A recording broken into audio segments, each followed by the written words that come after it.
I don't like doing segments talking about pundits, but I think the bigger issue here is who is right, who is wrong, and what this means for the United States moving forward as Russia launches a full-scale invasion of Ukraine. And there's a very real potential that China could move into Taiwan. There's already been some reporting on this, and the escalation could go global. In a viral tweet, Cenk Uygur of the Young Turks tweeted, he stated, "Right wing doesn't love Putin just because he is an authoritarian, tyrannical leader. They love him because he's a white authoritarian leader. Race has become more important than even nationality. They've turned on democracy and now even America in favor of a white warlord." This may be one of the most insane, divisive, psychotic things I've ever seen. Of course, you can see 2,263 quotes, but only 752 retweets. And over on the right, we can see that Cenk is trending. Why? The Young Turks host Cenk draws criticism following comments about right-wing support for President Vladimir Putin. What support? Where is there a conservative cheering on the invasion of Ukraine? It doesn't exist. The reason I highlight this tweet, for one, the sheer critical race insanity of these people. There's no prominent individual rooting for Vladimir Putin. And even if there are some, which I haven't seen any, they could very well be cheering on Joe Biden, who is also an old white man. I think Joe Biden's like, what, 8 or 9 years older than Vladimir Putin? So they're both old white men in charge of countries. Why wouldn't they like Joe Biden? The issue here is that I see this country's Achilles heel, the division, the intentional division. And I see what this is from Cenk Uygur as a response to Tucker Carlson, apparently. And Tucker Carlson was correct in his assessment about what's going on with Ukraine and Russia. Cenk responded to this. He said, Tucker Carlson echoes Putin talking points in Fox segment on Ukraine, hashtag Cenk was right. Could it be that Tucker Carlson is not echoing Putin's talking points, but that Tucker Carlson is accurately reporting the perspective of Russia and their motivations as to why they are engaged in this conflict? I don't care for the Young Turks. I don't care for their, bickering and drama. And honestly, I don't like talking about them. But this is what we have here in the United States. It's not just Cenk Uygur. It's many others. Let me see if I can pull up some of these posts. Pedro Gonzalez says, "Do you guys feel the unity?" Of course, he highlights Cenk Uygur's tweet about a white authoritarian leader. You then have MSNBC, Rachel Maddow. Why didn't Russia invade Ukraine during Trump? Perhaps because Putin was pleased to see Trump pursuing goals in line with Moscow's agenda. I mean, that's interesting because if you're going to criticize Tucker Carlson's position when he's talking about the perspective of Russia, Rachel Maddow is now echoing Russia as well. You see the unity is here, isn't it? Here's this Dean Obadallah. We watch Putin's horrific attack on the people of Ukraine in horror. Trump and much of his GOP view it as a playbook to wage more January 6th attacks in the U.S. These people have lost their minds. Now, here's one that I really love. Amazing. It's from Jonah Goldberg. Brilliant, Jonah. Amazing how so many of the self-proclaimed American nationalists talk such a big game about the importance of nationalism, the morality of nationalism, the necessity of nationalism, just don't care very much when an imperial power tries to erase a nation. What? What about nationalism has anything to do with us intervening in foreign war? These people are insane. I'm sorry. Now, look. This post from Jonah is just dumb, apparently not understanding what nationalism means. Nationalism does not mean that we rush to the aid of a foreign nation. It means we protect our own. And I'm not even a staunch nationalist. I'm fairly anti-intervention, but I'm like center, how do you phrase this? I'm center to center anti-intervention. Is how I put it. I don't think the U.S. should be getting involved in what's going on in Ukraine. And I certainly think there's an opportunity to protect NATO allies in the Baltic region, the Baltic states. But I also fear the U.S. getting involved is inevitable, just based on what we've seen from history, what's happening now with Taiwan, and the fact that our allies are being threatened. Now, of course, Ukraine, we were trying to get into NATO. Ukraine wanted to be in the EU. So it's a bit different from the Baltic states or Taiwan. But pointing these things out, I want to highlight the insanity. When Cenk Uygur says the reason he's claiming that white supremacists or whatever are supporting Putin, it makes no sense. But he highlights Tucker Carlson. What did Tucker Carlson say? Let me show you. This is what Cenk and many on the left are claiming the right is evidence of the right supporting Putin. Business Insider says Tucker Carlson echoed Putin's talking points on Fox News, arguing the U.S. should not care about Russia invading Ukraine. I think we should care a little bit. We have allies in the region, and if Ukraine falls, then you've got Russia on the doorstep of NATO. I like how Russia says, we don't want NATO on our doorstep, so we need that buffer. And the buffer was going to be the Donbass region. Now he's in Lviv, Western Ukraine. And now he's putting himself, by invading Ukraine, on the border with Poland. Yeah, it's all BS from Putin. The dude's nuts. He's clearly playing dirty games. Here's what Business Insider reports. Tucker Carlson argued Russia's case in its dispute with Ukraine on his Tuesday show, echoing several talking points made during President Vladimir Putin's speech the day before. In Monday's lengthy address, Putin defended his escalation of the conflict with Ukraine, rewriting its history to emphasize its cultural overlap with Russia and to argue that it has never really existed as a state. I mean, that's technically true. Technically. In fact, if you go back far enough, Ukraine, Kiev was the capital of Russia. The territories have all changed. I think the great point is, how far back do you want to go? Yeah, we don't. We don't go backwards.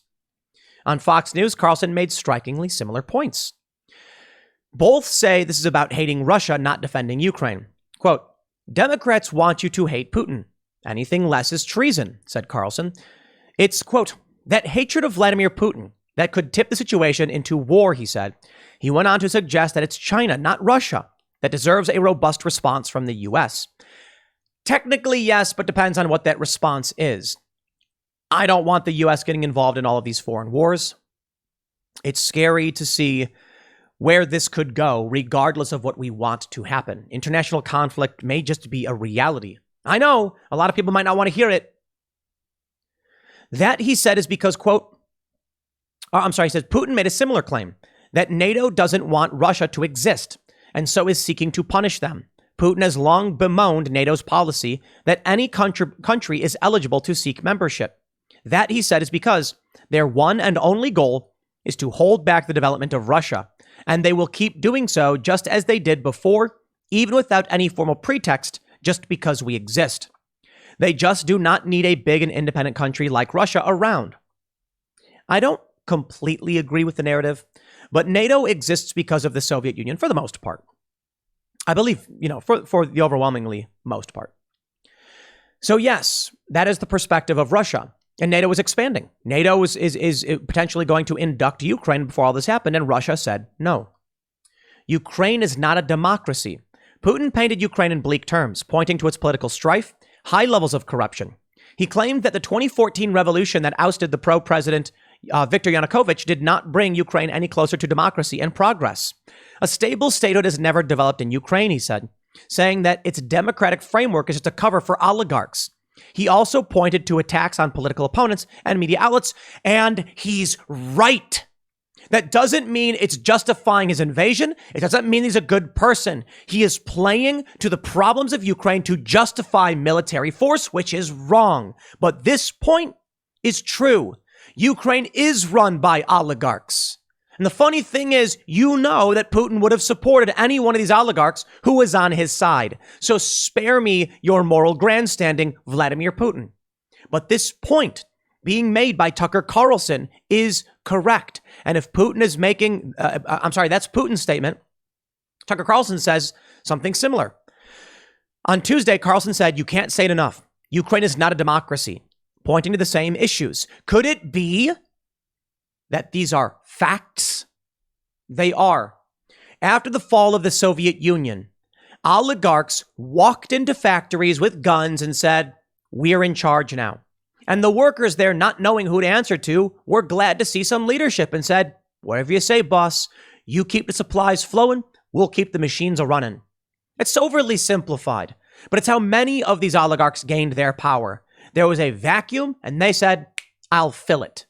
And now they're billionaires because of it. Quote, and by the way, if the Biden administration believes that is a model for democracy, we ought to be very concerned. In 2021, the DC-based nonprofit Freedom House, which produces detailed analyses and rankings of democracies, categorized Ukraine as a transitional hybrid regime. Western leaders have not called Ukraine a model state, but have spoken of its democracy as still developing, one worthy of support. Ukraine is a puppet of the West. In portraying Ukraine's instability, Putin pointed to a number of anti-corruption institutions that receive U.S. backing there. He also said the country's agreements with Western governments and NGOs have rendered it a colony with a puppet regime. Carlson made the same point, arguing that Ukraine is essentially managed by the State Department. That is true. Yanukovych was ousted in these protests. The West supported the ousting because they did. It's complicated, okay? I don't want to rehash all of this history, but to put it simply, Yanukovych was kind of playing up both sides, but seemed to be favoring Russia. All of a sudden, he gets ousted by these protests, and then you get Zelensky, who's very pro-West. Putin won't stand for it. It doesn't matter who's right or wrong.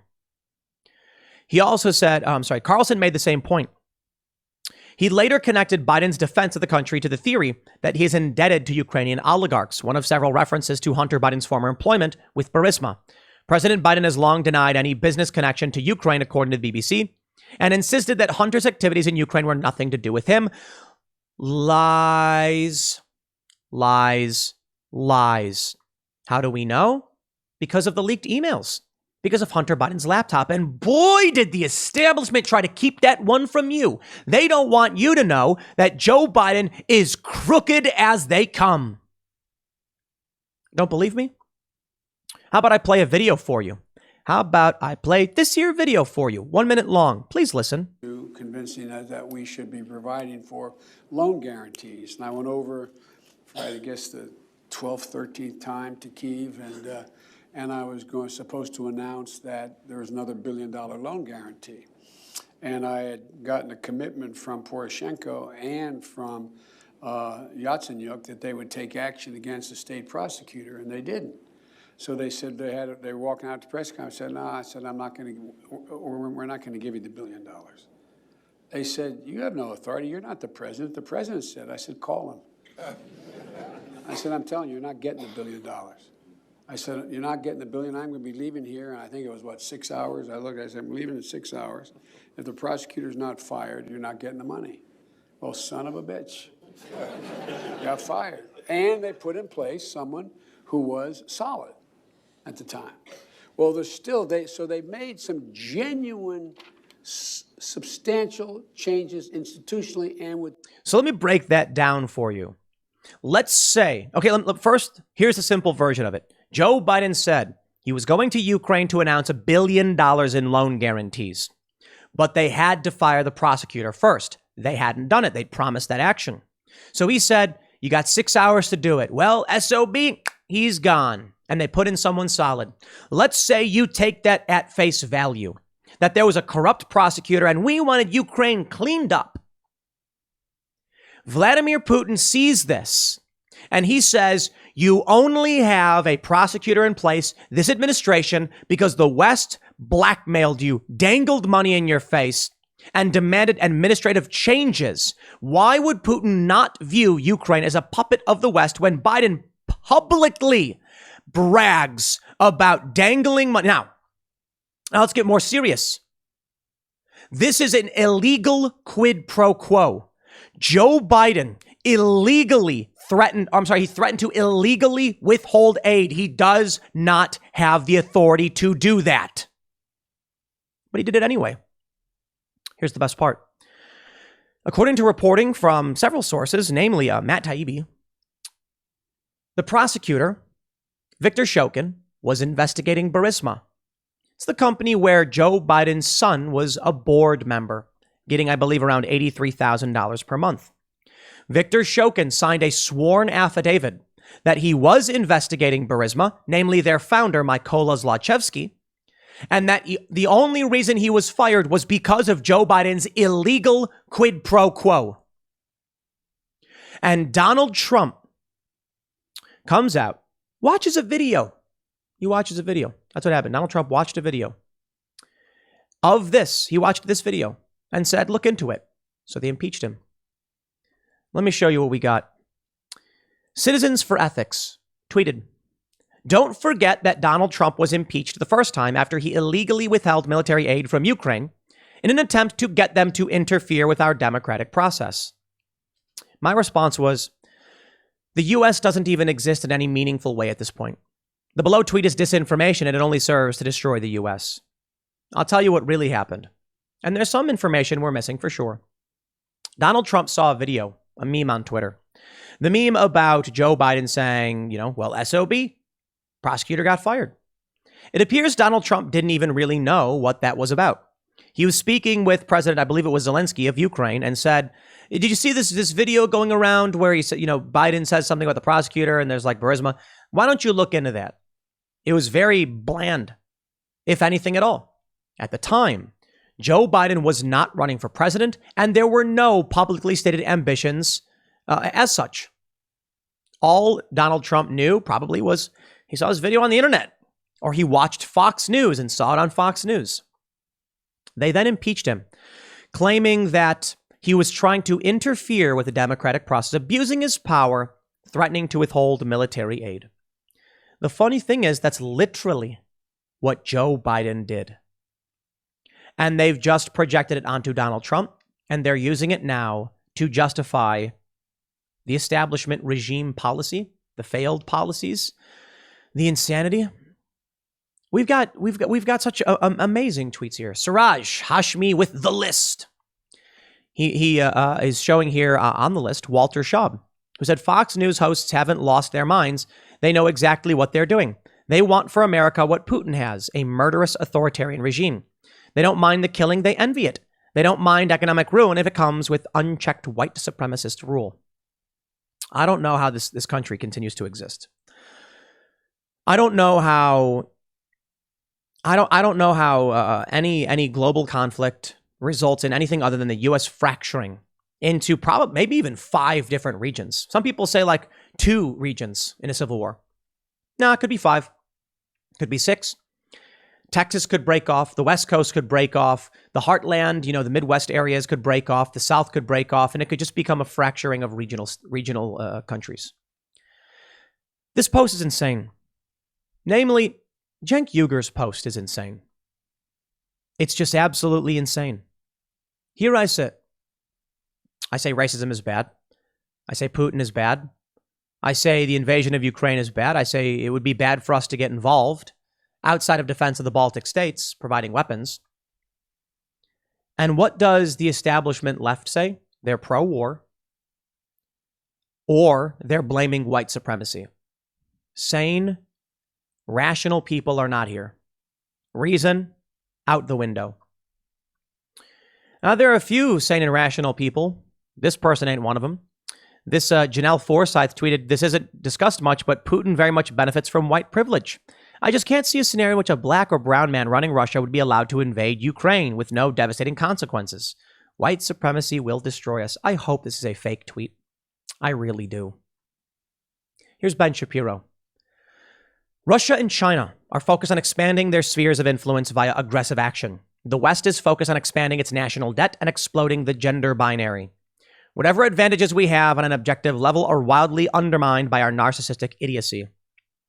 Ben, good sir, you have hit the nail on the hammer. Hit the nail on the head with the hammer. Hit the nail with the hammer. I agree. It's insane that we have these videos. Look at this one. Benny Johnson says, in case you're wondering what NATO has been focused on instead of keeping civilians from dying on their continent, rainbow.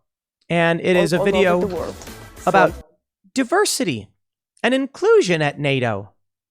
We are a silly, silly people. The Russians are a very serious people, as are the Chinese. But the U.S., we're a very silly people. We can thank the likes of these personalities like Cenk Uygur and these other blowhard establishment pundits and Rachel Maddow. We are silly. There's some of us in this country who are pragmatic and reasonable. Unfortunately, for most of us, how do we have any meaningful solution to this crisis when the other half of this country has gone completely insane? And perhaps that is the war. Perhaps it's been Russia and China who have been doing everything in their power to sow this cult ideology that will consume and destroy us. Putin mocks us, saying that they backed away from communism, but the West has embraced it. Well, here we go. When the real global conflict starts, do you think the soldiers, the effeminate, feminist soldiers, do you think they're going to be able to save you?